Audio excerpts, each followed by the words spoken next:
Touch one child, and you lose everything. The Vothari called it processing. Sergeant Ryan Cole called it something else the moment he saw the cages. 3 years into the occupation, humanity had learned to keep its head down. The Vothari fleet had crushed 2 star nations before Earth, and their message to every world after that was simple: kneel and live comfortably. Fight and be reminded why kneeling was smarter. Most of Earth's governments had signed the compliance treaties. Most. Cole's unit hadn't.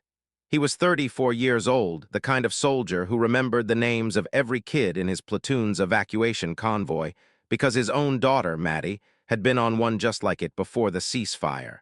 She was safe now, tucked away in the Nevada resettlement zone. He thought about her every time he closed his eyes before a mission. Tonight's mission wasn't supposed to involve children. It was supposed to be a supply raid. Hit a Vothari processing depot on the edge of occupied Colorado, grab medical shipments, get out clean. Simple. Cole had run a dozen like it.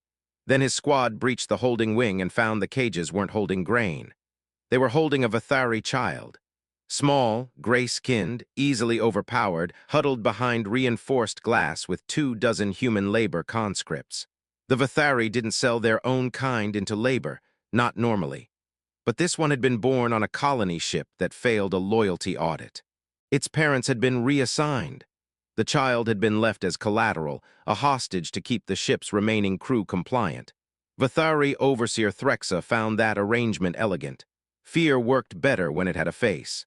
Cole stared through the glass at the child's wide black eyes, and something in his chest went cold and hard at the same time. "Command," he said into his calm, voice flat.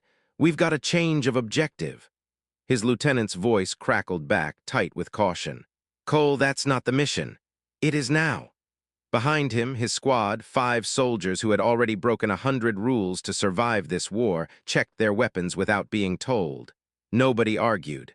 Somewhere above the depot, Overseer Threxa was reviewing the night's security feed, mildly annoyed that humans had wandered into her facility. She had no idea what she'd just triggered. Threxa didn't rush to the depot.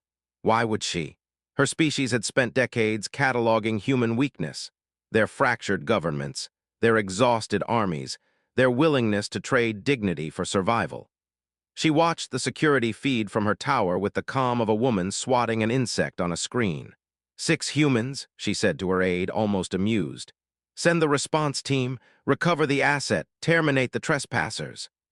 The Vothari response team arrived in under 4 minutes, 12 armored soldiers, fast and confident, moving like they already knew the ending. Cole's squad met them in the loading corridor, and for 90 seconds it looked like Threxa's confidence was earned. Corporal Danny Ose took a plasma graze across the shoulder that spun him into a wall. Private Rays ran dry on charge packs faster than anyone expected. The Vothari didn't fight like the newsreels back home suggested. They fought like an army that had never once needed to worry about losing. "Fall back to the east stairwell?" Cole shouted, dragging Osai with him as they retreated. The child clutched against Rays' chest, small and trembling and silent in a way that made Cole's throat tighten. They made it to the stairwell. For one breath, it felt like they might actually hold. Then the far door blew inward, and a second Vothari unit poured in from the opposite direction. Pincered, cornered, Threxa's aide reported it back to her with quiet satisfaction. "They're boxed in, ma'am. No exit." Threxa allowed herself a small, cold smile. Humans always run out of clever ideas eventually. In the stairwell, Cole pressed his back against cold concrete, blood on his sleeve, his squad's ammunition counter blinking red across 3 different rifles. Osai was down to a knife.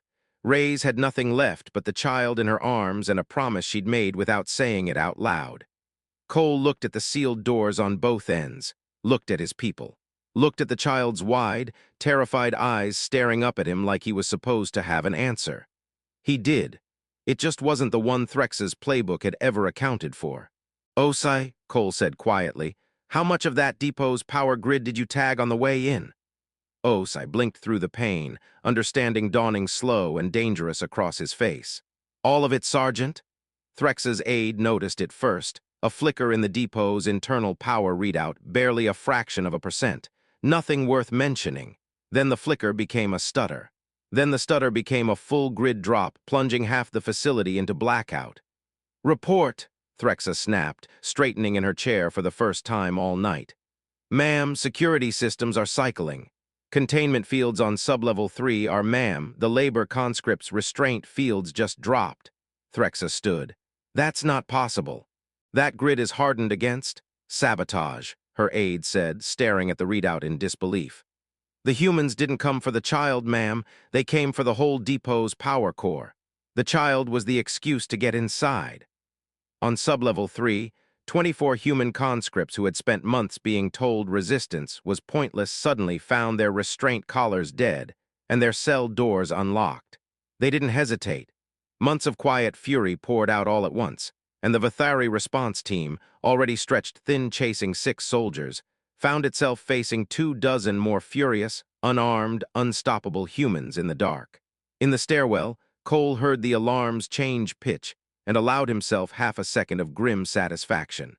"Osai rigged the depot's core relay to overload on a 20-second delay the moment we hit that stairwell junction box," he told Reyes, hauling her, and the child toward the now unsealed east door. "Every containment field in this building just failed at once." Threxa realized her mistake in real time, standing frozen at her console as the feed showed her own soldiers turning to fight conscripts instead of intruders, her tower's defense grid flickering between systems that no longer trusted each other. She had spent the whole engagement hunting 6 trapped humans. She had never once looked at what they were standing next to. "Reroute power! Lock down sublevel 3!" she shouted, but the commands hung uselessly in a network already tearing itself apart. Cole's squad burst through the depot's shattered loading doors into the cold night air. The rescued child held tight against Reyes' chest, conscripts pouring out behind them into the dark like water through a broken dam. Somewhere behind him, Cole heard the distant, furious shriek of Overseer Threxa's voice over depot comms. No longer calm, no longer amused. Just a woman watching her elegant little cage collapse from the inside. Cole didn't look back. He didn't need to.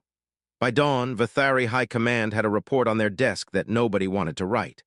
A single squad, 6 humans, had infiltrated a secured depot, freed 24 conscripts, extracted a hostage asset, and crippled an entire regional power grid, all without a single confirmed kill on the human side. The report used careful language. Isolated incident. Insufficient strategic significance. But in briefing rooms across a dozen occupied systems, other commanders read between those lines just fine. Humans weren't supposed to think that far ahead. They weren't supposed to turn a rescue mission into a full facility collapse using nothing but timing and nerve. Overseer Threxa was quietly reassigned within the week. Nobody used the word demoted. Everybody understood it anyway. 3 days later, in a converted schoolhouse serving as a resettlement shelter outside Colorado Springs, Sergeant Ryan Cole sat on a supply crate with his arm in a sling, watching Reyes gently coax the Vothari child into eating a bowl of soup it clearly didn't trust. The child flinched at every loud noise, every quick movement, every shadow that crossed the doorway. Cole understood that kind of fear. He'd seen it in Maddie's eyes once, years ago, during the worst week of the war. He crouched down slowly, careful not to startle it, and set a folded blanket beside the bowl. "You're safe now," he said quietly. "Nobody's going to use you as a leash again. Not while we're standing."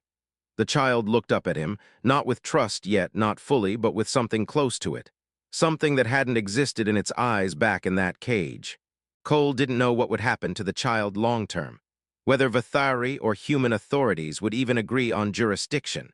Whether this small act of defiance would matter in the grand sweep of a war still raging across a dozen worlds. He didn't need to know all of that tonight. He only needed to know one thing, and he already did. They'd come for a supply crate. They'd left with a war criminal's plan in ashes and a child who finally, for the first time in months, slept without chains. Humanity didn't win this war by being the strongest voice in the room. They won it by being the ones who refused to look away.